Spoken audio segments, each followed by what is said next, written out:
Hi everybody and welcome. Today I have the IIYAMA monitor and I'm going to tell you how you can easily adjust your color here in this monitor.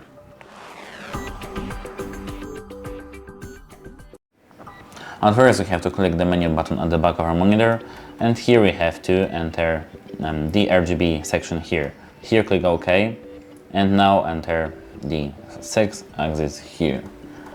We have to enter there with the navigation, plus and minus buttons. Wait a moment, I did something wrong. Here. Now here we'll go to hue, menu button, and here we have red, yellow, green, cyan, blue and magenta. And we can match all these colors with the menu button and minus and plus. That's it, hope it helps you and goodbye.